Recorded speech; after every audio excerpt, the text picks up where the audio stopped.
మరి John Paul గారు వచ్చి ప్రార్థన చేయవలసిందిగా ప్రేమతో ఆహ్వానిస్తూ ఉన్నాను. Praise the lord. తలలు వంచుకొని చిన్న ప్రార్థన చేసుకుందాం. మహాపరిశుద్ధుడు, ప్రేమ నమ్మకం కలిగిన మా దేవ, నీ కార్యాలు కంటికి కనపడవు అయ్యా. నాయన, ఈ దినం ఈ రకంగా ఈ కార్యాన్ని నువ్వు జరిగించడానికి చూపిన కృపను బట్టి వందనాలు. నీ భక్తుల మరణం నీకు విలువైనదని మరి ఒకసారి రూఢిపరిచిన విధానం బట్టి నీకు స్తోత్రాలు. సేవకులను అయా, ఆత్మీయులను రక్త సంబంధంలో బలపరిచి ఈ ఆదరణ కూడికలో నువ్వు చూపిన కృపను బట్టి వందనాలు. మర్యాదగా క్రమముగాను మాకు దీవెనకరంగా ఆశీర్వాదకరంగా మీరు మారుస్తున్నందుకు నీకు స్తోత్రం. ఈ దినం ప్రత్యేకంగా ప్రభువా, అమ్మ యేసుదయమ్మ గారి యొక్క ఆదరణ కూడికలో ప్రతి ఒక్కరూ పాలు పంపులు పంచుకోవడానికి నీ సేవకుల చేత హెచ్చరించబడుతున్న మాటలకు లోబడుటకు తగిన సహాయం దయచేసి ముందున్నంత కార్యక్రమంలో మీరు తోడుగా ఉండి మీ అధ్యక్షతలో, మీ ఆధీనంలో, మీ స్వాధీనంలో జరిగించి మీరు మహిమ పొందుకోమని యేసయ్య శక్తి కలిగిన నామాలు అడిగి పొందుకున్నామని నమ్ముచున్నాము తండ్రి, ఆమేన్.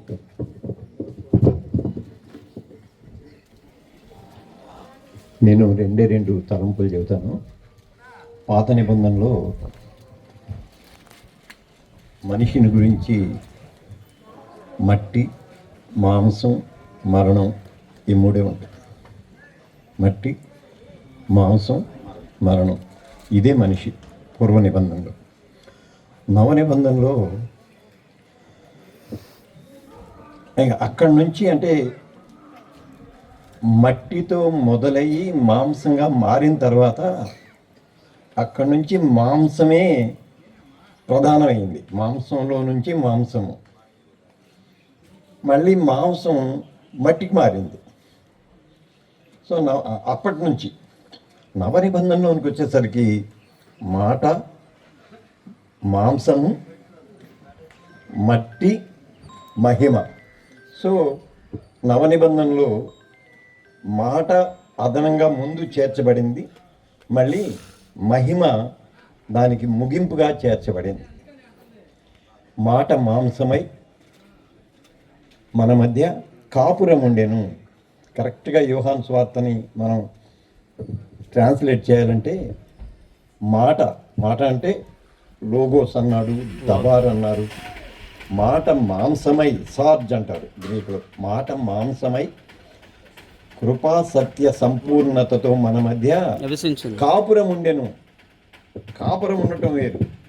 అంటే మన బలహీనతలన్నింటిలో సహానుభవాన్ని కలిగి ఉండటాన్ని కాపురం అంటారు. అయితే పూర్వ నిబంధనలో మట్టితో మొదలైంది. మాంసం అక్కడి నుంచి తన రాజ్యాన్ని కొనసాగించుకుంటూ వచ్చింది. ప్రభువారి దగ్గరకు వచ్చేసరికి ప్రభువారు మట్టికి మాంసానికి స్వస్తి చెప్పి మాటతో మొదలుపెట్టుకున్నాడు. మాట మాంసమై, వాక్యము శరీరధారి అయి, అది మాట, వాక్యం అంటే మాట, మాట మాంసమై ప్రభువారి దగ్గరికి వచ్చేసరికి మాట మొదలైంది. మాట మళ్ళీ మట్టి కాదు, మాట మొదలైంది. మట్టిని ఆయన తీసేశాడు, మాట మొదలైంది, మాట మాంసమైంది. అయితే పూర్వ నిబంధనలు నవ నిబంధనలు రెండింటిలో కూడా మరణం మనిషి మీద దాడి చేస్తూనే వచ్చింది. ఆ దాడికి ప్రభువారు కూడా గురి కావాల్సి వచ్చింది, ప్రభువారు కూడా మరణించాల్సి వచ్చింది. ఇక్కడ మొత్తం చరిత్రగతి మారిపోయింది. మాంసం మరణానికి గురైన అప్పటిదాకా మళ్ళీ ఈ మరణం మనిషిని మట్టిగా మారుస్తూ వచ్చింది. మట్టి కాని మహామనిషి మన ప్రభు అయిన యేసు. ఆయన మట్టి కాల 39 గంటలు గడిచేసరికే మళ్ళీ తిరిగి మహిమతో తిరిగి లేచాడు. అక్కడ అదనంగా మహిమను ఆపాదించాడు. కనుక నవ నిబంధనలోనికి వచ్చేసరికి మాట, మాంసము, మరణం చెప్పుకుందాం. మరణము, మహిమ. మహిమ ఇక్కడ మట్టి లేదు, మట్టి లేదు. కానీ మట్టి కాకుండా మరణాన్ని జయించాడని చెప్పుకుంటాం మనం. కానీ మట్టిని కూడా జయించిన మహనీయుడు. మట్టి కాలేదైనా, కానీ మన లెక్క సరే అమ్మకి అలా జరగలేదు. పల్లెటూరులో ఉన్నాం కాబట్టి మనం పల్లెటూరులో టౌన్లో కూడా పిలుస్తాం. దింపుడు కళ్ళం దగ్గర దించి దింపుడు కళ్ళం దగ్గర దించి పెట్టి చుట్టూ 3 సార్లు తిరిగి అమ్మా లేమ్మా బాబాయ్ లే బాబాయ్ అని తిరుగుతారు. పతంగం భలే ఉంటుందిలే. బియ్యం కట్టుకుంటారు, కొంతమంది వెనక కట్టుకుంటారు, కొంతమంది ముందు కట్టుకుంటారు. ఎవరిని పిలుస్తున్నారు? మరణాన్ని పిలవటానికి ఎవరికి దమ్ము లేదు. మట్టిని పిలుస్తున్నారు. ఎందుకు లేస్తారు? నేను ఎప్పుడు అనుకుంటాను, అరే పొరపాటు నా బాబాయ్ లే అన్నప్పుడు వాడి కనుక లేస్తే ఎవడన్నా ఉంటారా అక్కడ? నాకైతే నమ్మకం లేదు.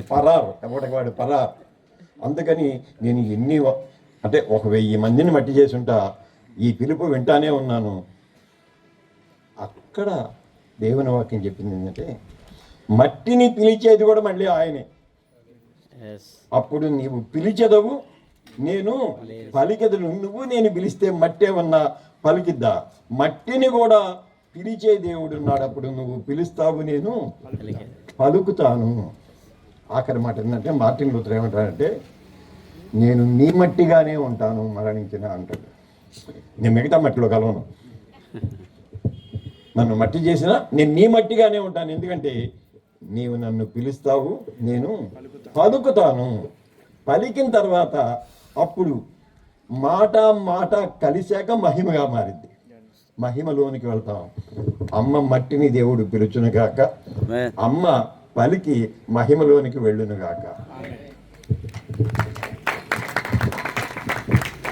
చక్కని సత్యాలను వాక్యముతో కూడినటువంటి సందేశాన్ని అందించినటువంటి మరి అధ్యక్షుల వారు, యూపీఎఫ్ అధ్యక్షుల వారు రవిప్రసాద్ గారికి నా యొక్క వందనాలు.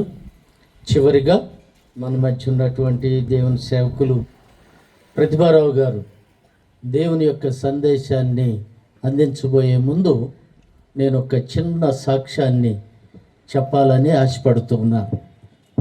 నేను స్వయాన మరి పాస్టర్ ప్రతిభారావు గారి నాన్నగారి యొక్క 3వ అక్క కుమారుణ్ణి. మా ప్రతిభారావు గారి నాన్నగారు అనస్తాశ్వరరావు గారు, కార్యం అనస్తాశ్వరరావు గారు. మరి ఆయనకి 4 అక్కలు. ఆ 4 అక్కలు పిల్లలు అందరం కూడా ఇక్కడ ఉన్నాం.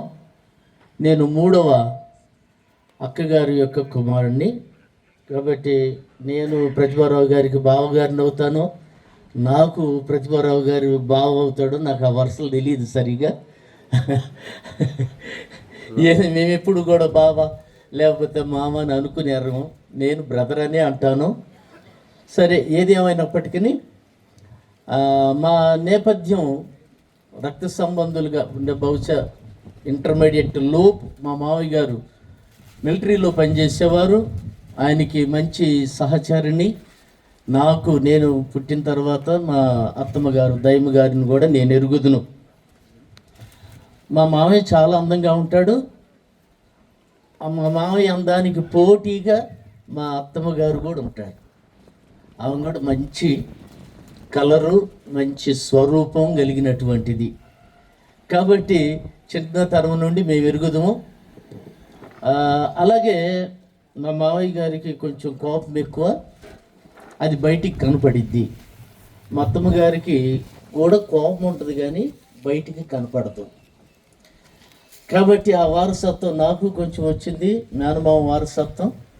అలాగే ప్రతిభారావు గారికి కూడా వచ్చిందిగా ఉంటుంది, కానీ ఆయన కోపం కూడా బయటికి కనపడదు.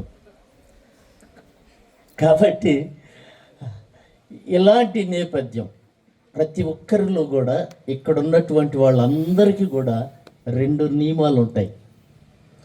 లేదు మాకు ఒకే ఒక నియమం ఉంది అని అంటే వాళ్ళు మనుషులు కాదేమో నాకు తెలియదు. 2 నియమాలు ఉంటాయి. ఒకటి శరీర నియమము, రెండవది ఆత్మ నియమం. కాబట్టి ఈ 2 నియమాలు ప్రతి ఒక్కరిలోనూ పనిచేస్తాయి. అలాగే మాలో కూడా శరీర నియమాలు, ఆత్మ నియమాలు ఉన్నాయి. అలాగా దరిదాపుగా ప్రతిభారావు గారు మేబీ 1996లో ముస్లిం దేశాలకు వెళ్ళారు. అప్పుడు ఈజ్ బ్యాచులర్, ఇంకప్పటికి వివాహం కాలేదు. తరచుగా అనేక సార్లు మా ఇంటికి వస్తూ ఉండేవాళ్ళు. ఫారిన్ అంటే ఇండియా వచ్చినప్పుడల్లా మేము కలుసుకునేవాళ్ళం. అప్పుడు మేము LEFలో కొనసాగుతూ ఉన్నాం. లేమెన్స్ ఇవాంజలికల్ ఫెలోషిప్లో రక్షణ పొంది మారు మనసు పొందాం.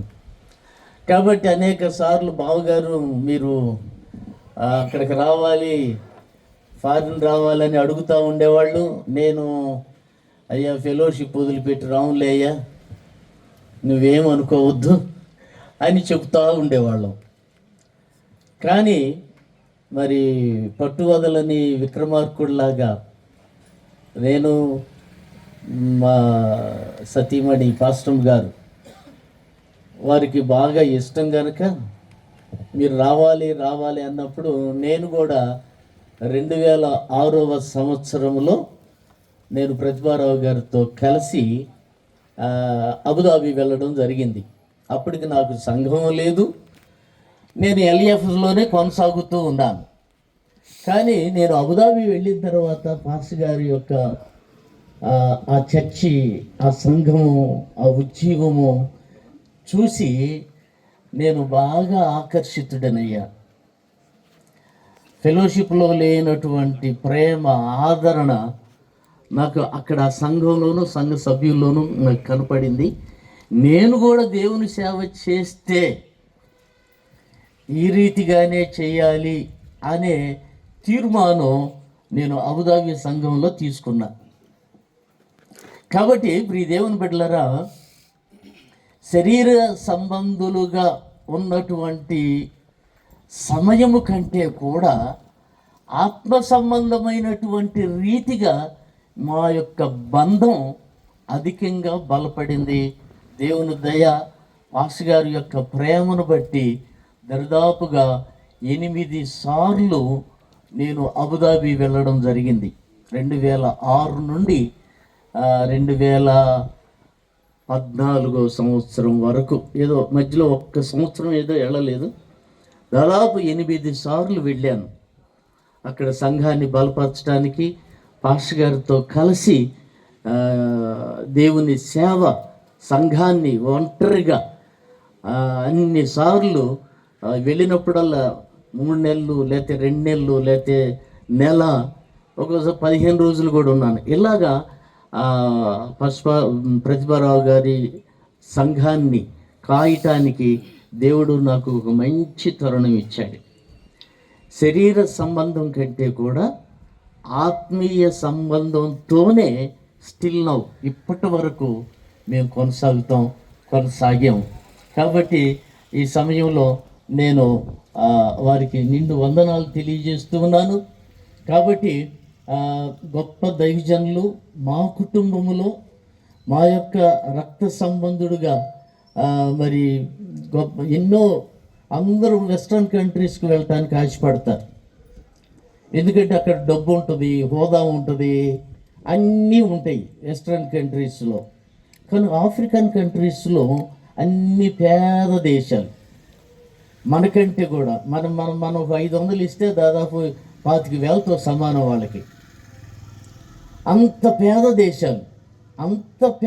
దేశాల్లో మరి 1996 సంవత్సరం నుంచి ఆ పేద దేశాల్లో అనేక మంది శిష్యులుగా తయారు చేయటానికి మా కుటుంబాలని ఎన్నుకుని దేవుడు గొప్ప భాగ్యం ఇచ్చాడని మేము నమ్ముతూ ఉన్నాం.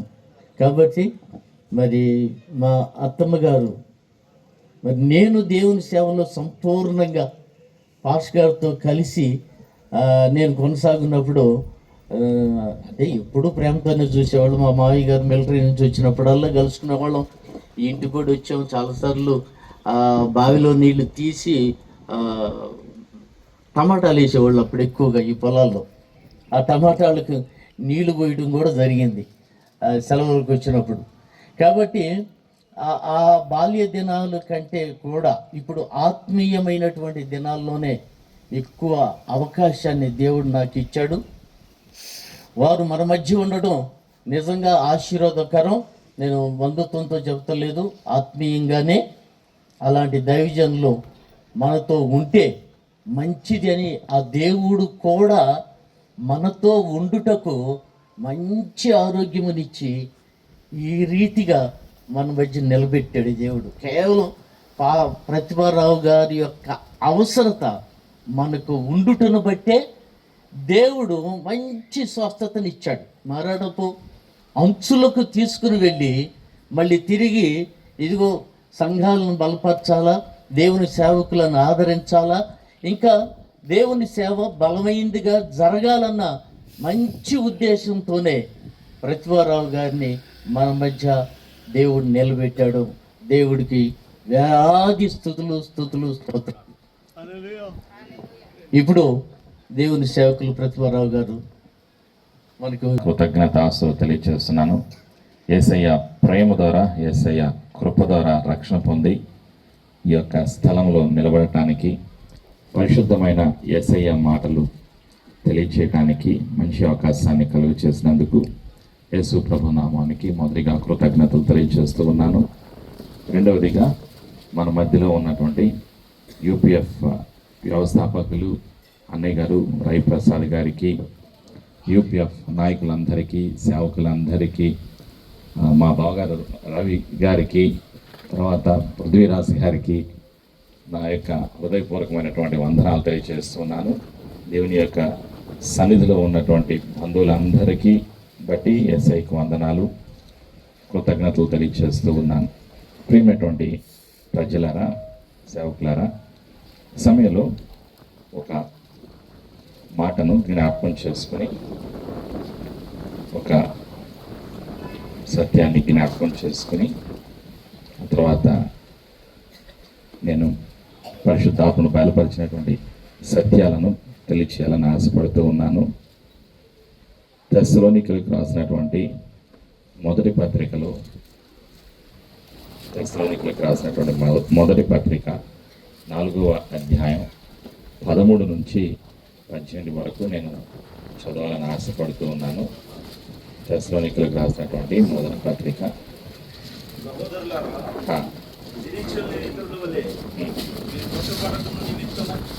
నిద్రించుచున్న వారిని గురించి నీకు తెలియకుండా మాకు ఇష్టము లేదు. యేసు మృతి పొంది తిరిగి లేచునని మనము నమ్మిన ఎడల అదే ప్రకారము యేసునందు నిద్రించిన వారిని దేవుడు ఆయనతో కూడా వెంట పెట్టుకొని వచ్చును. మేము ప్రభువు మాటను బట్టి మీతో చెప్పున్నదేమనగా, ప్రభువు రాకడ వరకు సజీవులమై నిలిచి ఉండు మనము నిద్రించిన వారి కంటే ముందుగా ఆయన సన్నిధి చేరము. ఆర్భాటముతోనూ ప్రధాన దూత శబ్దముతోనూ దేవుని బోరతోనూ పరలోకము నుండి ప్రభువు దిగివచ్చును. క్రీస్తునందుండి మృతులైన వారు మొదట లేతురు. ఆ మీదట సజీవులమై నిలిచి ఉండు మనము వారితో కూడా ఏకముగా ప్రభువుని ఎదుర్కొనుటకు ఆకాశ మండలమునకు మేఘముల మీద కొనిపోబడదము. కాగా మనం సదాకాలము ప్రభువుతో కూడా ఉందము. కాబట్టి మీరు ఈ భాగాన్ని మంచితో ఆశీర్వదించును గాక. ఆమేన్.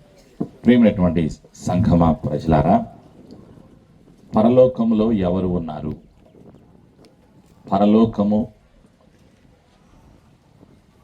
ఏమి చేస్తున్నారు, పరలోకము ఎవరు వెళతారు అనేటువంటి విషయాలను, కొన్ని సత్యాలు నేను తెలియచేయాలని ఆశపడుతూ ఉన్నాను.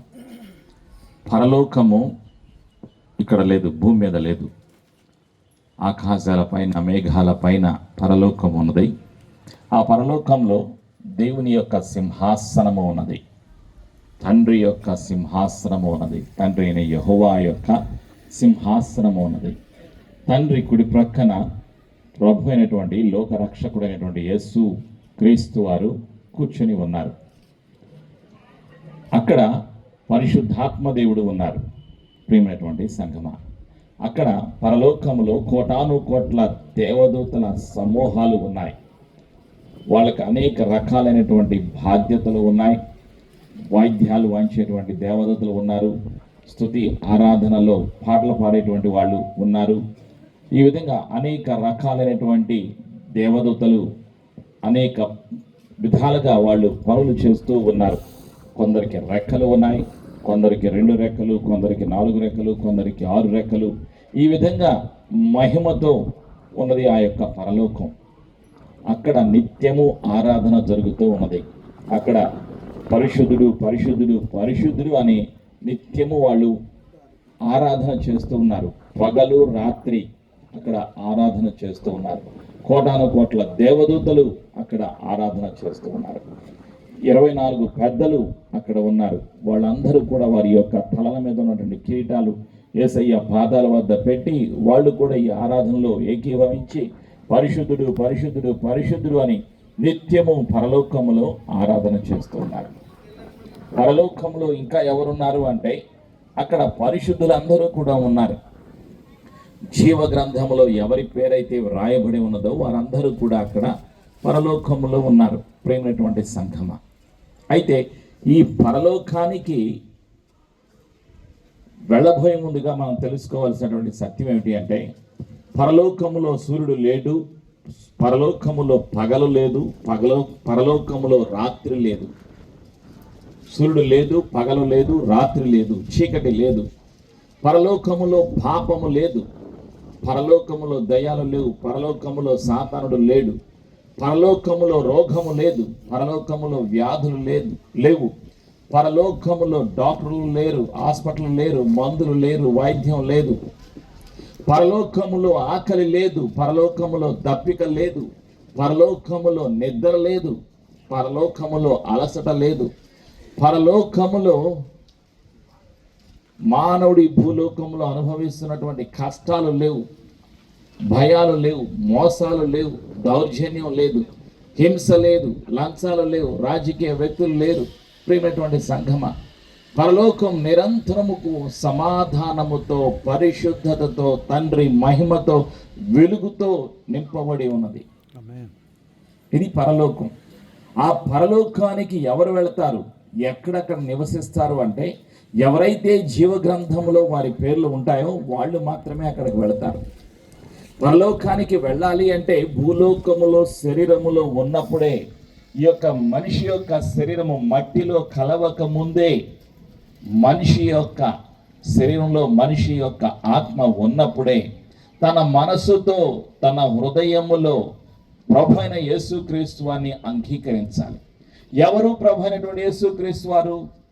ఈ సృష్టి లేనప్పుడు ఉన్నటువంటి దేవుడు ప్రభు అయినటువంటి యేసుక్రీస్తు వారు. ఆది యందు వాక్యమై ఉన్నటువంటి దేవుడు యేసు ప్రభు వారు.